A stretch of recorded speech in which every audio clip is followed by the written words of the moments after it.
Bien, gracias Fiorella, gracias a el Colegio de Abogados del Cusco y a la institución eh, Lex Academy Perú por haberme hecho llegar la invitación para poder compartir una charla en relación a un hecho o a un tema que me parece sumamente importante ahora que estamos en un proceso de implementación de el proceso por audiencias, el proceso dominado por el principio de oralidad, ¿no?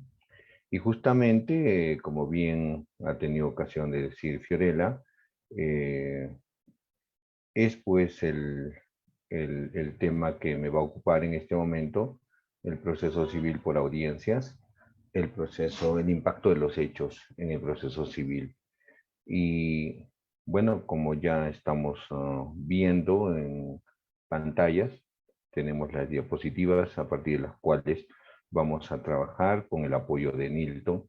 Bienvenidos a todos, es un día realmente particular y qué bueno que estemos en este escenario académico, más aún con una presencia previa y seguro con un tema sumamente importante expuesto por el doctor Rioja, de quien siempre hay mucho que aprender. Sin más, empezamos. La siguiente diapositiva, por favor.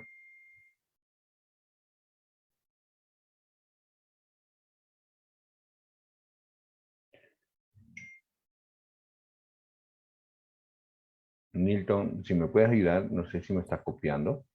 Sí, doctor, ya pasé la diapositiva, qué raro. Sí, doctor, efectivamente se le escucha muy bien. Eh, a ver, un momento, doctor. Sí, sí, ya compartí la diapositiva. No se ve, ¿verdad? A ver, déjeme, por favor, probar con...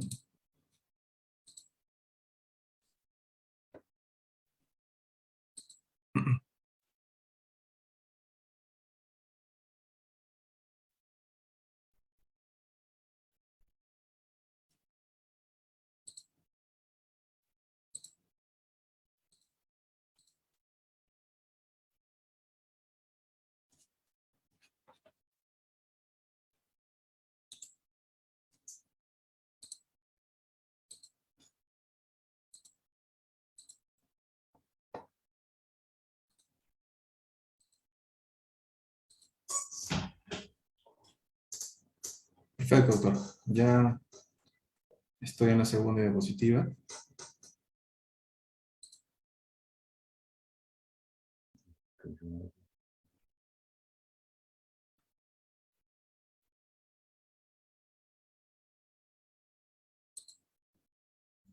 Regálame un minuto, por favor, Nilton.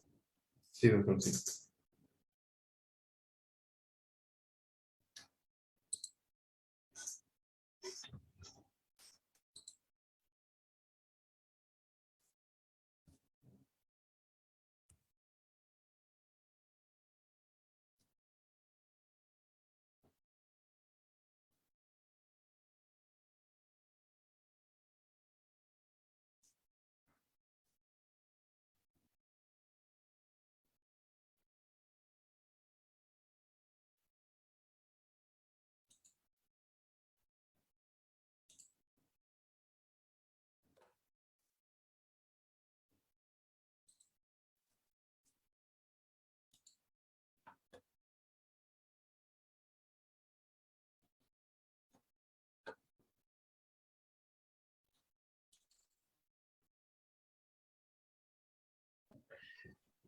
Muy bien, muchas gracias por su tiempo.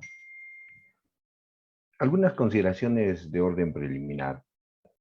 Es sabido para todos nosotros que estamos en un proceso de implementación de la oralidad en los procesos civiles. Eso se ha dado ya en muchas cortes de justicia del país y recientemente en nuestra sede de la Corte de Justicia del Cusco y paulatinamente en otras cortes superiores de justicia del país. Una anotación previa. El proceso civil dominado por el principio de realidad, técnicamente debiera llamarse, en palabras de Vescovi, por ejemplo, el proceso por audiencias. Y es que, conforme veremos, el proceso civil nuestro es un proceso dominado por el principio dispositivo. Y congruente con este principio está pues la oralidad, está la economía procesal, la concentración, la celeridad, y parece ser que en las audiencias es donde se puede concretar o hacer efectivo estos principios, o sea, donde es que se hace efectiva o se practica la oralidad propiamente, cuando somos convocados por un juez a una audiencia y en ella tenemos la ocasión, por ejemplo, de postular la pretensión, la petición concreta, los hechos, las pruebas y sustentar en relación a las pruebas la pertinencia, la conducencia, la utilidad, en fin, todos los aspectos que nos van a llevar a centrar el tema en debate. Es en la audiencia donde se reúne la mayor actividad procesal en el menor número de actos. Es en las audiencias en las que con esta concentración de una pluralidad de actos que el proceso se vuelve más célere. Y por eso es que Vescovi reflexiona y dice que lo técnico debiera ser llamar al proceso como proceso civil por audiencias. Seguimos, por favor. Siguiente diapositiva, por favor. Muy bien, aclarado este aspecto, ¿no? Y dado que el tema que nos ocupa el día de hoy es el impacto de los hechos en el proceso civil por audiencias, ¿no? Yo le había puesto orales en el sentido de dar énfasis a la oralidad, que es el tema en boga en este momento. Pero bueno, reitero, el proceso debe ser proceso civil por audiencias. Y ya que el tema, reitero, es el impacto de los hechos, voy a partir refiriéndome a los hechos. ¿Qué cosa es un hecho? La respuesta a esta interrogante parece que lo podemos encontrar en la teoría del acto jurídico. Y remontándonos entonces a la teoría del acto jurídico, por hecho se debe entender a todo suceso o acontecimiento o a la falta de suceso o acontecimiento. Cuando el suceso acontece, ocurre en la realidad, entonces estaríamos hablando de un suceso positivo. De ahí que hay un signo más, no porque positivo esté relacionado a lo bueno o a aquello que tenga alguna utilidad, sino simple y llanamente es positivo cuando ocurrió, ¿no? Cuando el suceso aconteció. Y será negativo cuando el suceso no aconteció, ¿no? Estos sucesos que vienen a ser los hechos pueden provenir del hombre o de la naturaleza, ¿no? Porque en la realidad todo lo que acontece en suma va a ser un hecho.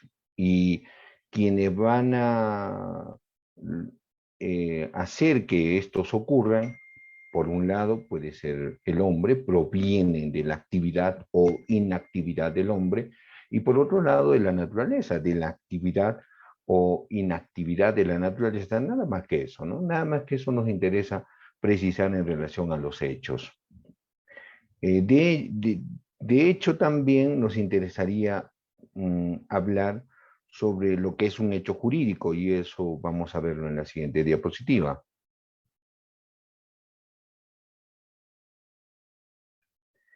¿Qué es un hecho jurídico? No es más que el hecho al que se agregan consecuencias jurídicas. Es decir, es un hecho, pero no cualquier hecho, sino un hecho que es capaz de producir consecuencias importantes, efectos importantes, de tal suerte que el derecho los toma en cuenta, no lo pasa por desapercibido, no es que, bueno, son meros hechos y aquí no ocurrió nada, sino que estos efectos que producen estos hechos son tomados en cuenta por el derecho los toma en cuenta. Por tanto, les brinda un manto de protección jurídica, los juridiza, ¿no? Y al brindarles un manto de protección jurídica, estos hechos dejan de ser meros hechos y se convierten en hechos jurídicos. De ahí que muchos autores a los hechos jurídicos les llaman también hechos jurigénicos, ¿no? Por esta virtuosidad de producir efectos que son importantes y que no pueden ser desapercibidos, no pueden pasar simplemente por la vista del derecho y que éste no los tome en cuenta. Y como los tome en cuenta, entonces dejan de ser meros hechos y se convierten en hechos jurídicos. Continuamos.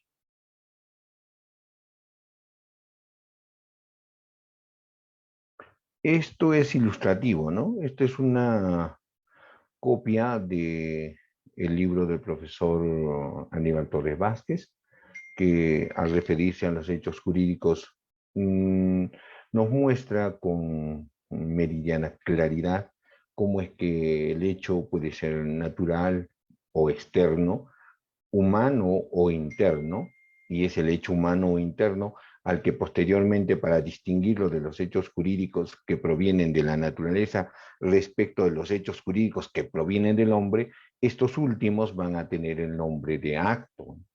Por eso es que el hecho natural o externo, por ejemplo, es la muerte de una persona, un terremoto, ahí hay un error. Todo lo que acontece, llueve es un hecho, deja de llover, hay una sequía es un hecho, en fin. Los hechos humanos o internos pueden ser a su vez voluntarios o involuntarios. Los hechos voluntarios pueden ser conformes con el ordenamiento jurídico, ¿no? O contrarios al ordenamiento jurídico. Los involuntarios pueden ser lícitos, actos o negocios jurídicos. En este caso hay un pequeño detalle que hay que aclarar. Los voluntarios pueden ser lícitos y si son lícitos son conformes con el ordenamiento jurídico, contienen una declaración de voluntad destinada a producir un efecto, en cuyo caso se va a denominar acto o negocio jurídico. O pueden ser actos voluntarios meramente lícitos, ¿no? Un acto meramente lícito es producido con voluntad, aquel, por ejemplo, en el que dos amigos acuerdan salir a correr y se desplazan por determinadas arterias de la ciudad. Es un acto voluntario y meramente lícito, pero no están destinados a producir efectos que pueden consistir en crear, regular, modificar o extinguir relaciones jurídicas, en cuyo caso se convierten en actos o negocios jurídicos, y meramente los actos ilícitos podrían ser dolosos, ¿no? O culposos. Dolosos contravienen el ordenamiento jurídico y tienen una intención, conllevan una voluntad, ¿no? El agente obra con el deliberado propósito de vulnerar el ordenamiento jurídico del país. Y culposo, por ejemplo, el caso de un accidente de tránsito por negligencia del conductor. El conductor nunca quiso producir el resultado, por ejemplo, lesiones de la víctima, ¿no? Pero es ilícito a título de culpa. Siguiente, por favor.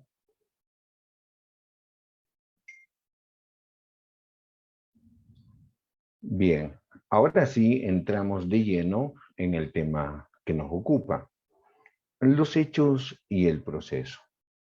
Los hechos siempre estuvieron presentes en la realidad. Los hechos han estado incluso desde antes de que el hombre haya evolucionado y se haya convertido en un ser inteligente, ¿no? Como sucesos o falta de sucesos precedieron entonces al proceso.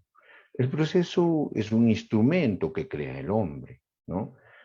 Al igual que el derecho, por eso es que el derecho tiene un carácter instrumental.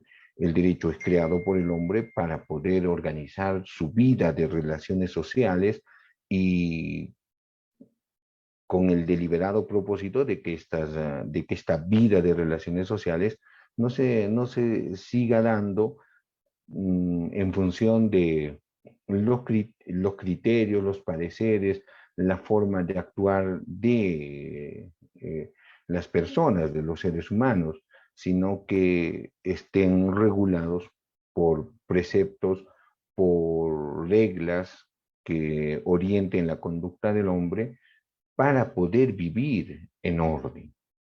Y por eso es que se crea el derecho, como también es necesario crear posteriormente el proceso. El proceso es un instrumento para poder resolver de la manera más civilizada los conflictos intersubjetivos derivados de las relaciones jurídicas o sociojurídicas en las que discurre la vida del hombre.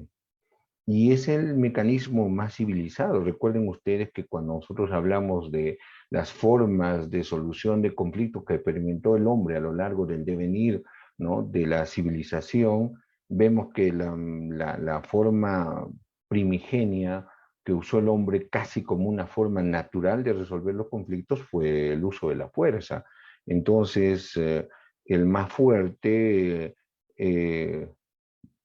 imponía condiciones sobre los más débiles y de ese modo se resolvían naturalmente los conflictos. Mucho tiempo pasó para que haya pues nuevas formas de solución de los conflictos, pasando por ejemplo por la regulación de la fuerza, ¿no? El ojo por ojo, diente por diente, es una expresión cabal y real de ello. Eh, Luego, la proscripción del uso de armas químicas, nucleares, bacteriológicas, en fin, son expresiones de esta limitación al uso de la fuerza o la regulación del uso de la fuerza hasta la proscripción del uso de la fuerza. Y la proscripción del uso de la fuerza, recordemos, se produce justo cuando el Estado monopoliza la facultad sancionadora y le quita el derecho o la potestad a los ciudadanos de hacerse justicia por mano propia. Entonces nace un derecho que todos recordamos, es el derecho a la tutela procesal. O sea, el Estado le quita un derecho al ciudadano. Ese derecho consistía en hacerse justicia por mano propia. Si a mí me vulneraban un derecho, me ofendían, me agredían, no transgredían un derecho mío, yo tenía la potestad de poder eh, eh, hacerme justicia, cobrarme revancha, satisfacer, ¿no?, esta transgresión a través del uso de la fuerza. Pero como los seres humanos, con el egoísmo natural que nos caracteriza, no estamos dispuestos a ceder ningún derecho, parece lógico también que le exigieron al Estado, bueno, si tú estás proscribiendo, me estás quitando el derecho a hacerme justicia por mano propia, ¿qué derecho me das en contraprestación o a cambio del derecho que me estás quitando? Y el Estado le da pues un derecho fundamental que ahora está reconocido a nivel constitucional en casi todas las constituciones de los países del mundo, que es el derecho a la tutela, ¿no?, jurisdiccional, a la tutela jurídica efectiva, ¿no? Yo te voy a brindar tutela para tus derechos. ¿Y cómo es que el Estado brinda tutela? A través del proceso. ¿No? El proceso es ese mecanismo a través del cual el Estado brinda tutela jurídica. Y esto evidentemente es pues reciente, claro, no es de hace unos años atrás, es de mucho tiempo atrás, pero en relación al desarrollo de la historia es ciertamente reciente y es la forma más civilizada de resolver los conflictos jurídicos. Pero en suma, recordando esto, vamos a todos coincidir en que los hechos han estado en la realidad, siempre han estado presentes y preceden al proceso. Continuamos, por favor.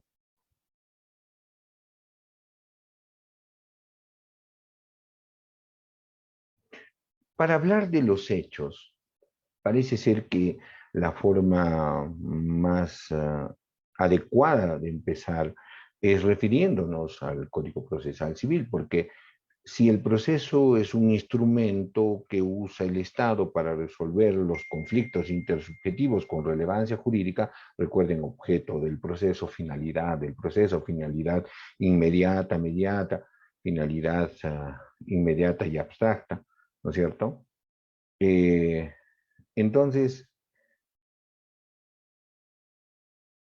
el proceso también debe ser entendido como un conjunto de pasos que nos conducen hacia una finalidad. Eh, mm, mm, es recurrente en la doctrina hacer esta referencia. El proceso, para todo conocimiento que se precie de ser científico, implica un conjunto de pasos que nos conducen hacia una finalidad.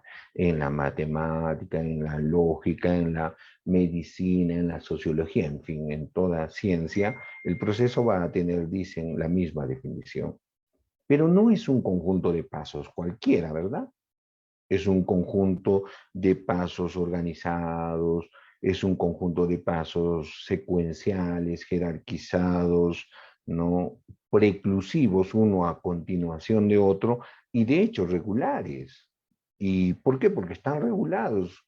Por eso es que cuando nosotros hablamos del proceso, la ciencia que estudia el proceso es el derecho procesal y la norma que regula el proceso es el Código Procesal Civil. Entonces, la norma a la que tenemos que remitirnos para hablar del proceso civil por audiencias y el impacto de los hechos en el proceso civil por audiencias es al Código Procesal Civil. Y la referencia más clara y concreta de los hechos en el Código Procesal Civil está contenida en la sección cuarta, referido a la postulación del proceso, en cuyo título 1, ¿no?, se contempla la demanda y el emplazamiento, y específicamente en el artículo 424, requisitos de la demanda, de lo cual han hablado con el profesor Rioja previamente, según he tenido ocasión de escuchar, pero yo no me voy a referir a todo ello, me voy a puntualizar o centrar en lo que está establecido en el numeral 6 del artículo 424 del Código Procesal Civil, ¿no? En el que se establece que son requisitos de la demanda, ¿no?, la referencia a los hechos. ¿En qué se funda el petitorio? Los mismos que tienen que estar expuestos de manera enumerada, en forma precisa, con orden y claridad. Miren, la demanda es un instrumento técnico, que duda cabe.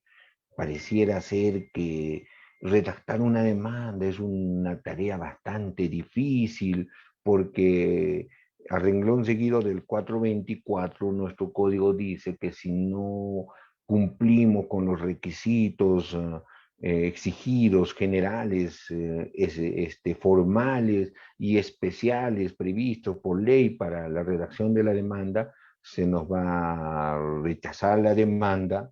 Es una espada de Damocles que pesa sobre las partes, o podría declararse inadmisible la demanda, ¿no? Y eso nos da la idea de que si es que no redactamos bien la demanda, si no logramos hacer que este instrumento sea redactado de manera técnica, podemos o eh, podemos obtener un rechazo liminar declarando improcedente la demanda por el órgano jurisdiccional, o podemos someternos a que se nos diga que estamos inmersos en alguna de las causas para que se declare la inadmisibilidad y que entonces tenemos que reformular o subsanar los errores que son advertidos por el órgano jurisdiccional. Pero esto no es tanto así, ¿no? No es tanto así porque justamente a eso es que queremos incidir, en eso es que queremos incidir, a eso es que queremos apuntar para poder explicar a esta audiencia y al público que está presente cómo es que cuando nosotros entendemos la naturaleza del proceso de forma adecuada y cómo es que este instrumento sirve para resolver conflictos derivados de las relaciones sociales en las que discurre la vida del hombre en sociedad, ciertamente no es una tarea muy difícil, como vamos a tener ocasión de ir aclarando en los siguientes minutos. Siguiente, por favor.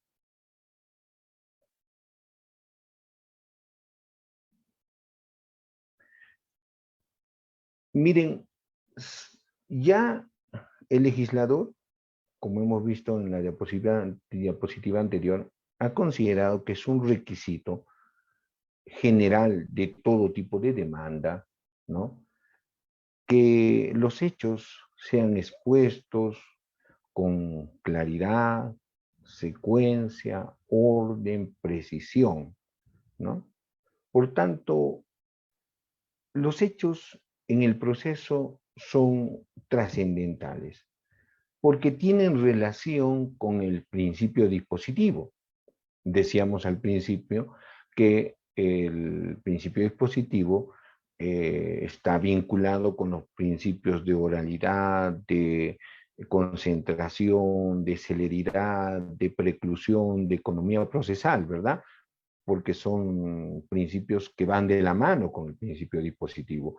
El principio dispositivo, para recordar nomás a la audiencia, es aquel mega principio que le reconoce a las partes y no al juez las facultades de iniciar un proceso, de impulsar su desarrollo, de terminarlo, sea porque se lo pida expresamente. Estamos hablando, por ejemplo, del caso del desistimiento expreso, del allanamiento, de la transacción cuando hay un acuerdo entre las partes, o del mero descuido y desinterés que deriva en un abandono, ¿no?, del proceso. Entonces, son las partes las que tienen estas facultades, ¿no? Incluso originariamente cuando el proceso civil estuvo dominado por el principio dispositivo a ultranza, se decía que el proceso era una cosa de las partes, ¿no? Una cosa de las partes en la que el juez era un mero espectador, ¿no?, versus el principio inquisitivo en la que el juez aparece como un dictador, ¿no? El proceso inquisitivo que deriva de inquirere, ¿no? Inquirere, preguntar, indagar, investigar, es decir, en este tipo de proceso o en el proceso civil dominado por el inquisitivo en antaño, era el juez el que tenía las facultades de iniciar un proceso, de impulsarlo, ¿no? Aun cuando hay que hacer la precisión necesaria, que el principio dispositivo ha cedido mucho espacio, ¿no?, en nuestro proceso civil, por ejemplo, con el reconocimiento de las facultades del juez como director del proceso, ¿no? El juez no es más un dictador, no es tampoco un espectador, es un director, y su rol directriz en el proceso lo lleva a tener que vincularse con los elementos subjetivos y objetivos del proceso. Pero el proceso civil nuestro está dominado, está orientado por el principio dispositivo. Así aparece, por ejemplo, en el artículo 4 del título preliminar del Código Procesal Civil, ¿no? cuando se reconoce que el proceso comienza a iniciativa de parte, ¿no? La misma que deberá tener pues legitimidad e interés, pero inicia a, o comienza el proceso a iniciativa de parte, ¿no? Con la misma que reclama su día en el tribunal, his day in court, y va en ejercicio de su derecho de acción a tocar las puertas de la justicia, pero no va con las manos vacías, ¿no? Lleva algo. Ese algo es una demanda y la demanda contiene una pretensión, una petición concreta basada en hechos, sustentada en pruebas. ¿Mm? Por tanto, el impacto de los hechos en el proceso civil por audiencia sigue siendo importante, más todavía ahora, ¿no? Más todavía, o sea, el impacto de los hechos en el proceso civil oral, si lo quieren llamar así, es importante, sigue siendo importante, porque en esencia el marco regulador del proceso no ha cambiado, eso lo sabemos todos, ¿no es cierto?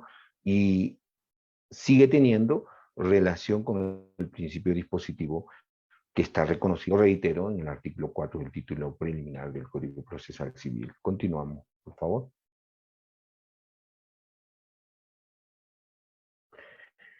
Tal es así que los hechos tienen gran relevancia en el proceso civil, reitero, ahora también en el proceso penal, porque, por ejemplo, Melendo decía, el juez civil no investiga, ahora también el juez penal, recuérdenlo, ¿no es cierto? Son las partes las que tienen que postular cómo ocurrieron los hechos.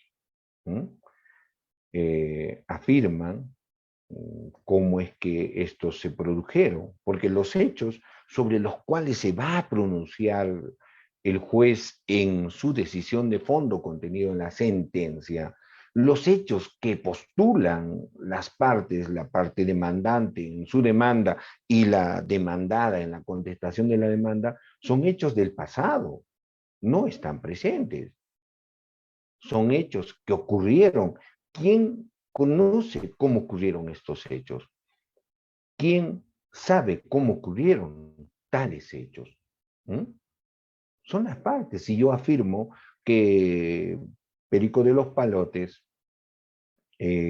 fue infiel a su esposa y que por tanto hay causa para pedir el divorcio, ¿no? La extinción del vínculo matrimonial, entonces tendré que explicar cómo es que se produjo tal infidelidad, ¿no? O sea, cómo es que se produjeron los hechos que me llevan a mí a afirmar eso. Y estos hechos no ocurrieron en el presente, ocurrieron en el pasado, un día antes, 10 días antes, unos años antes, pero nunca en el presente, ¿no? Por eso es que el juez tiene que pronunciarse sobre los hechos que acontecieron en el pasado, sobre hechos del pasado, los mismos que son postulados por las partes, por el demandante en la demanda, por el demandado al contestar la demanda, ¿no? Eh, y por eso es que el juez no va a investigar. En materia penal tampoco, ¿verdad? Porque hay una institución que es la que tiene, Sí. es titular de la acción, que es el Ministerio Público, la acción penal, está a cargo del Ministerio Público y son los fiscales los que hacen la investigación en una etapa previa al inicio del proceso, ¿no? Sí, Perdón, ¿alguien quiere preguntar? Ahí me parece una interrupción. No, muchas gracias. Entonces, son las partes las que postulan los hechos, ¿no? Y que esa postulación de los hechos requiere pues una investigación previa, requiere una investigación previa para no solo saber cómo es que se produjeron en la realidad con la mayor aproximación de verdad posible, sino que además también para poder obtener la prueba que lo va a sustentar. Entonces, los hechos en el proceso ¿tienen o no tienen relevancia? Claro que lo tienen, claro que lo tienen, justamente porque el impacto de los hechos, conforme a este razonamiento preliminar, va a estar vinculado con la prueba, va a estar vinculado con el litigio propiamente dicho, o el tema decidendum, o los puntos en controversia, con la sentencia misma, con el propio ejercicio del derecho a impugnar, en fin, como veremos seguidamente. Siguiente, por favor.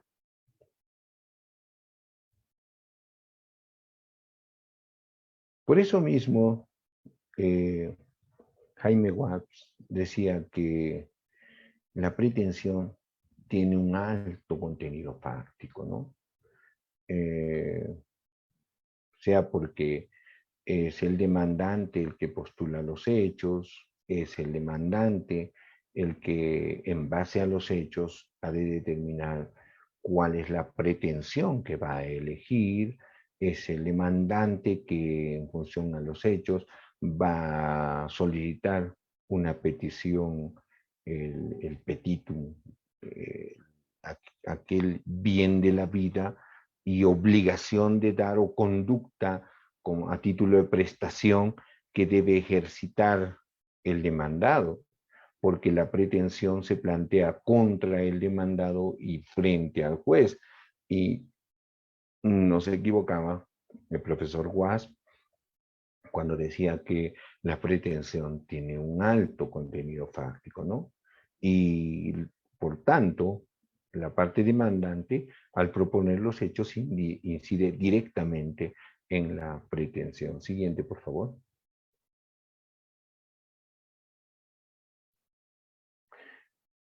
Si los hechos tienen incidencia con la pretensión, o sea, la pretensión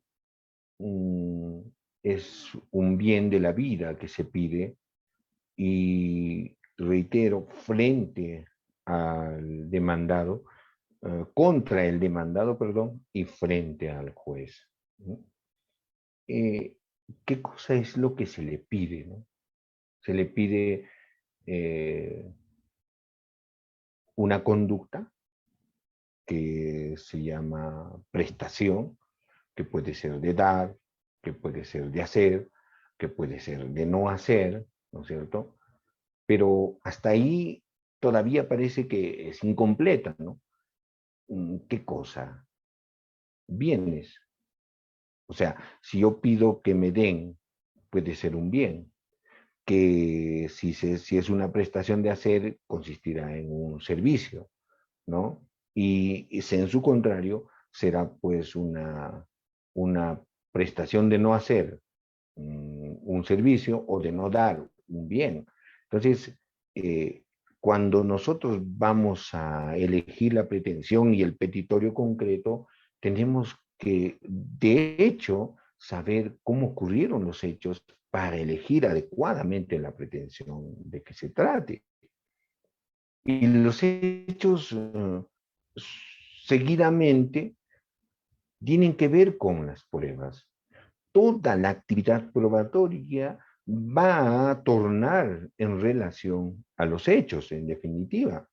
Vean, el profesor Couture, cuando se trata de el estudio de la teoría de la prueba, él decía, ¿no? Que eh, la forma más fácil de estudiar la prueba es haciéndose algunas preguntas y respondiéndose adecuadamente las mismas, ¿no? ¿Qué es la prueba? ¿Qué se prueba? Eh, ¿Quién prueba? ¿Cómo se prueba? ¿Qué valor tiene la prueba? Y de las respuestas que se den a estas interrogantes es que vamos a tener todos los ámbitos de la prueba. ¿Qué es la prueba? O sea, en relación a la definición, al concepto de la prueba, ¿no? ¿Qué se prueba? Es el objeto de la prueba. ¿Quién prueba? Será la carga de la prueba. ¿Cómo se prueba? Se hará referencia al procedimiento probatorio. Y qué valor tiene la prueba, ¿no? Los sistemas de valoración de la prueba. Entonces, si hablamos del objeto de la prueba, el objeto de la prueba no es sino acreditar hechos, ¿no?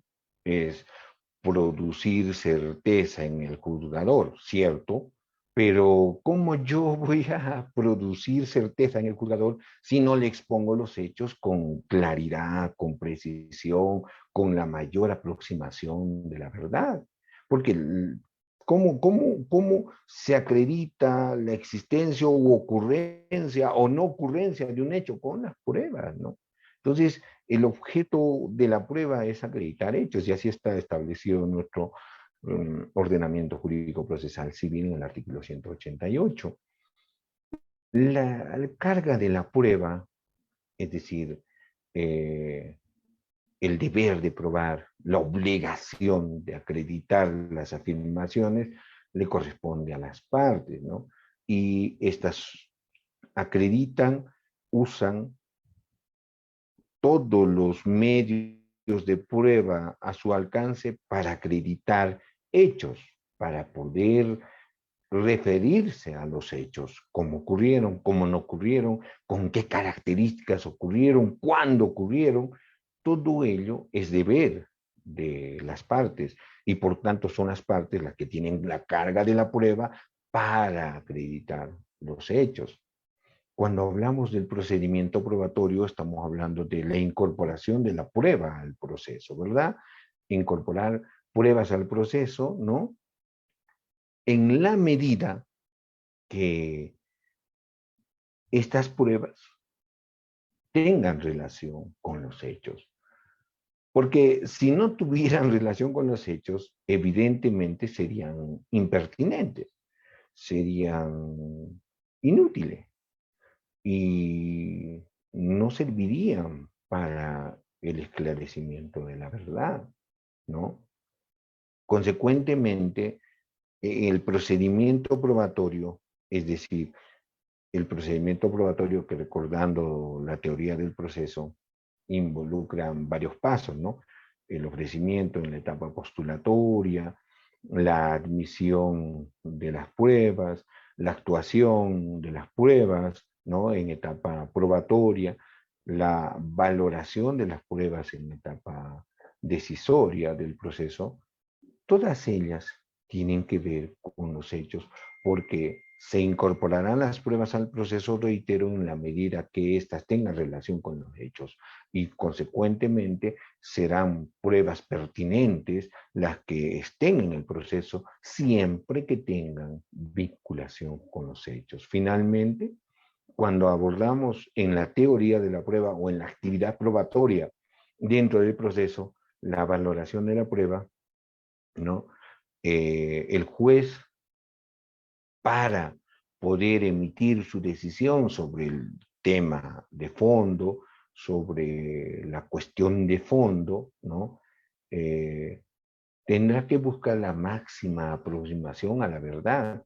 Y esta máxima aproximación a la verdad está ligado a los hechos, porque el juez, usando las pruebas, va a aproximarse a la verdad, es decir, a cómo ocurrieron los hechos. Si es verdad que ocurrieron de la forma como los postuló el demandante o cómo es que ocurrieron de la forma como los ha postulado la parte demandada, negando la tesis esbozada por el demandante. ¿Mm? La actividad probatoria entonces está altamente impactada por los hechos. Siguiente, por favor.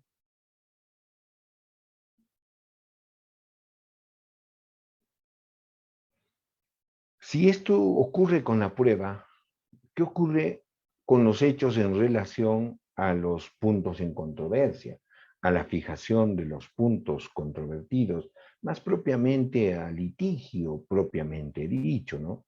Porque, ¿qué vienen a ser los puntos controvertidos, mis queridos amigos? No otra cosa que aquellos aspectos en los que se evidencie divergencia entre las partes sobre determinados hechos, o sea, divergencia entre demandante y demandado sobre cómo conciben unos y otros la ocurrencia de los hechos.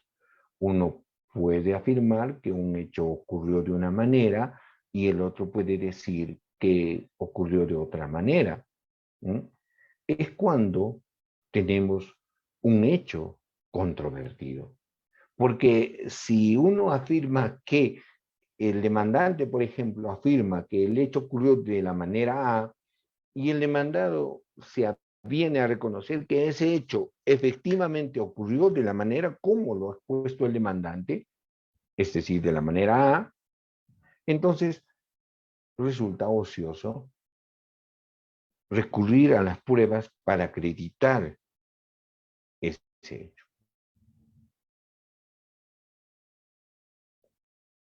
Esto es sumamente importante porque entender este aspecto como que los puntos en controversia están relacionados a la divergencia entre demandante y demandado en la postulación de un hecho determinado, nos permitirá tener luces adecuadas para determinar o delimitar el objeto del debate, o sea, el tema decidendo. ¿Mm? Y obviamente el juez está obligado a tomar en cuenta los hechos puros y simples, tal como se lo postula el demandante o el demandado, ¿no? Esto tiene relevancia y aquí me voy a demorar un poquito porque con la implementación del proceso del principio de la oralidad en el proceso civil, ahora tenemos que se hace necesario una audiencia preliminar en la que las partes van a exponer su teoría del caso, van a referirle al juez el caso, ¿no? Que no viene a ser sino su pretensión basado en los hechos, con el petitorio concreto y obviamente con una referencia mmm, clara, lo más clara, precisa, concreta de cómo ocurrieron los hechos, ¿no? Eh, pero ojo, el juez no podrá, bajo ninguna circunstancia, eh, incidir en esta propuesta que es facultad de las partes por el principio dispositivo. ¿Sí? En la audiencia preliminar podrá buscarse, digamos, de la manera más adecuada cuál es el tema en debate, más la ocurrencia de los hechos no podrá ser cambiada por el juez, no podrá ser orientada por el juez para, para poder precisar que un hecho ocurrió de un modo o de otro modo. Son las partes las que tienen que postular los hechos. Por eso es que el juez está obligado, decimos en la diapositiva, a tomar en cuenta los hechos puros y simples, porque de lo contrario podríamos estar no infringiendo un principio de congruencia, el principio de congruencia al cual también nos vamos a hacer referencia más adelante cuando hablemos del impacto de los hechos en la sentencia, por ejemplo. Entonces, son las partes las que tienen que precisar los hechos y evidentemente de ellos debe extraerse la esencia del debate. Decía en un ejemplo anterior, ¿no? En referencia a una diapositiva anterior, que, por ejemplo, si se va a debatir la necesidad de la extinción del matrimonio por divorcio a través de una causa de haber encontrado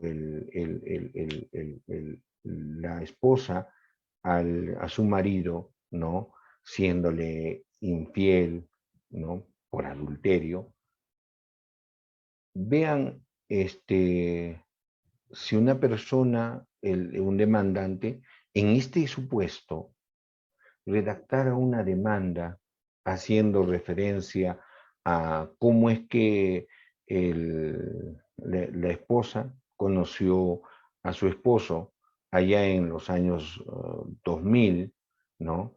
Cómo es que se conocieron, cómo es que se enamoraron, cómo es que previo al enamoramiento hubo una relación de amistad, cómo es que luego del enamoramiento vino una etapa de convivencia que terminó en un matrimonio, para después contarle al juez que ocurrió el hecho de la infidelidad que está dando lugar al proceso. Dígame, ¿será necesario haber referido hechos del pasado, desde cómo se conocieron, cómo forjaron su amistad, cómo es que surgió el cariño, que devino en un enamoramiento, hasta una convivencia, llegando a un matrimonio? ¿O será suficiente decirle al juez, señor juez, nos conocimos efectivamente y luego de un periodo de enamoramiento contrajimos matrimonio? Suficiente, porque todo lo demás no está en debate. Está en debate un hecho posterior. Y justamente, si ocurrió o no ocurrió el acto de infidelidad que sustenta todo el caso, es que se va a fijar como punto en controversia, por ejemplo, en este supuesto, ¿no? Ah, cuando hablamos de los puntos en controversia y los hechos, ¿no? Podemos también referir otros ejemplos cuando nosotros estamos frente a un proceso con pretensión de obligación, ¿no? De dar suma de dinero y queremos fijar los puntos en controversia. Parece que lo más lógico es que el juez en principio identifique las divergencias que hubieran entre las partes sobre cómo ocurrieron los hechos. Si el demandante afirma que la obligación se generó en un contrato de mutuo celebrado por escrito entre ambas partes, y el demandado afirma que nunca existió tal contrato, pues la firma que se le atribuye no es suya, ¿no? Entonces, ese será el hecho en controversia. Ese será el hecho en controversia. Y el tema en debate estará relacionado con ese hecho. La prueba aportada tendrá que estar directamente vinculada con ese hecho, por ejemplo, ¿no? Un segundo supuesto en el caso podría ser que el demandante afirma que la obligación se encuentra insoluta y el demandado, por su parte, dice que, por el contrario, él ha cumplido con haber pagado en su integridad. Entonces, en estos supuestos, por ejemplo, son los hechos los que van a determinar el tema en debate, los puntos en controversia. Por ejemplo, podríamos nosotros concluir que los temas, los puntos en controversia en estos casos serían determinar si la firma del demandado contenida en el contrato de mutuo le pertenece o no, ¿no? A fin de saber si la obligación es válida o no lo es, porque si no es su firma, evidentemente le están cobrando una cosa que no tiene por qué asumir, una obligación que no tiene por qué asumir. Y en el otro supuesto sería establecer si el demandado ha efectuado el pago de dicha obligación, ¿no? Porque ese va a ser el tema en debate y ese es el hecho en torno al cual va a tornar toda la actividad probatoria y la decisión del propio juez. Siguiente diapositiva, por favor.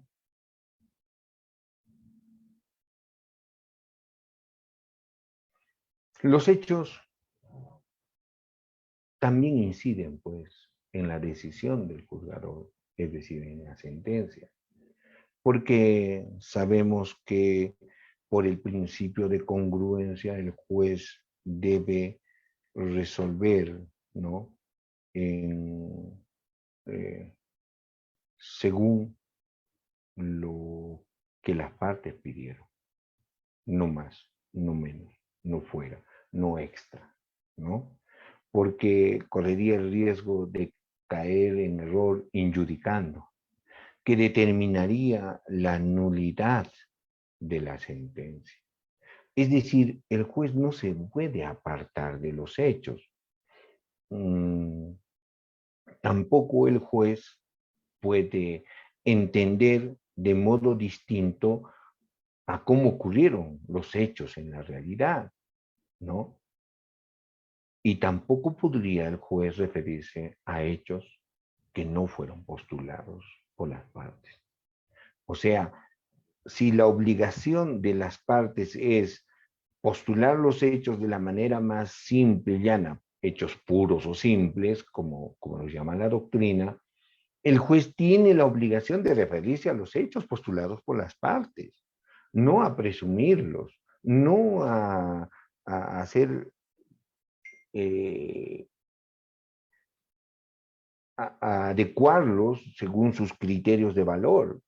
No se puede apartar de los hechos.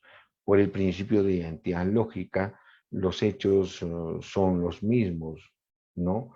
Desde el inicio hasta el final del proceso. Los hechos son idénticos a sí mismos. Principio de identidad lógica, una cosa es idéntica a sí misma. Esta computadora es idéntica a ella misma. Yo soy idéntico a mí mismo. Es tan sencillo como eso, ¿no? Los hechos entonces en el proceso son idénticos, no pueden ser variados. Entonces, por ejemplo, respecto de los hechos, en la sentencia, el juez no puede aplicar el iura novit curia, ¿no? El juez conoce el derecho, ajá, pero no conoce los hechos. Son las partes las que postulan los hechos. El juez, respecto del derecho invocado, tiene facultad de adecuar la norma pertinente al caso. Eso es correcto. Eso es el iura novit curia. Porque el juez es un perito, no es un profesional abogado cualquiera, es un perito en el derecho. Y su obligación es conocer el ordenamiento jurídico de nuestro país, es decir, un conjunto de normas que están organizadas jerárquicamente, ¿no es cierto? Y que están orientadas, están destinadas a regular la conducta de todos los ciudadanos, de tal suerte que el orden jurídico es uno solo, es un todo único e indivisible que no admite ninguna fisura. Pero ese ordenamiento jurídico es conocido por el juez en aplicación del iura novit curia, más el juez no por el iura novit curia conoce los hechos, ni los puede entender de manera diferente, ni puede referirse a hechos que no ocurrieron, ni siquiera puede aplicar o entender los hechos de acuerdo al conocimiento privado que él pudo haber tenido de ellos. Hay una prohibición expresa respecto de él. ¿Qué ocurre si una persona, ¿no? Está pidiendo una indemnización por daños y perjuicios contra el conductor de un vehículo que lo arrolló y lo dejó con serias lesiones? Y entre sus afirmaciones refiere un conjunto de hechos: el día en que ocurrieron los hechos, el lugar, cómo ocurrieron los hechos, quién es el responsable, todo eso. Mas no refiere que la persona que estaba al volante estaba en estado de ebriedad. Pero el juez que está juzgando este caso, que está conociendo este caso, conoce de los hechos porque circunstancialmente el día en que ocurrieron ellos, él estaba en el lugar, circunstancialmente caminando, haciendo sus actividades cotidianas y se percató. Y él sabe que el conductor que ocasionó este accidente estaba ebrio. Tan ebrio estaba que él mismo lo ayudó para que se repusiera después del golpe y bueno, también apoyó a la víctima. Él conoce directamente los hechos. pero tiene prohibición de aplicar el conocimiento privado, ¿no? Porque los hechos son postulados por las partes. El juez no los puede distorsionar, no los puede entender de manera directa, no puede suplir la deficiencia de la postulación de los hechos por las partes. Siguiente, por favor.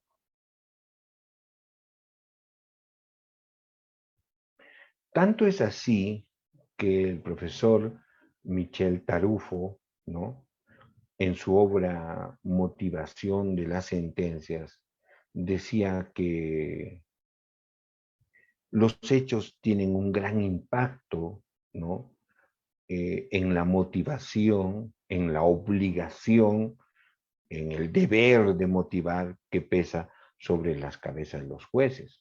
¿Sí? Porque más que la motivación en la norma jurídica, es decir, en cuál de las normas que integran el ordenamiento jurídico de nuestro país es aplicable al caso, se exige ahora la motivación fáctica de la sentencia, es decir, que el juez con meridiana claridad nos explique cómo ocurrieron los hechos, de tal suerte que en su sentencia aparezca de manera clara, de manera diáfana, los hechos. Y que estos hechos deben ser resueltos con la aplicación de una o más normas que integran el ordenamiento jurídico del país. Pero, ¿qué pasa si se incide mucho en el tema de cuál es la norma aplicable al caso y respecto del caso que está basado en los hechos, no se logra establecer el punto, el hecho que debe merecer pronunciamiento por el juez? Que ese hecho en todo caso sea expuesto de manera genérica, sea explicado de manera inadecuada por el juez.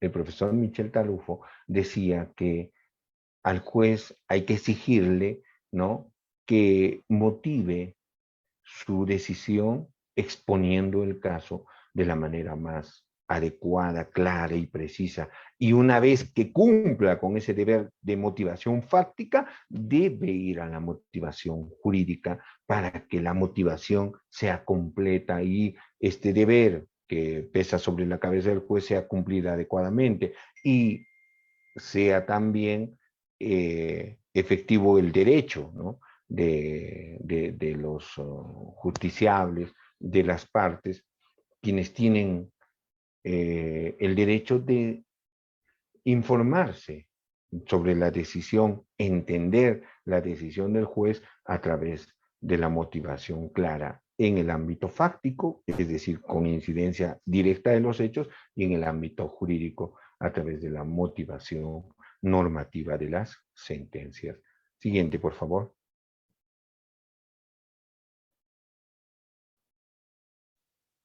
Doctor, disculpe que le interrumpa. Recordarle que solo tenemos, doctor, ya 10 minutos disponibles. Por favor, doctor. Sí. Muchas gracias. Vamos a terminar entonces. Miren,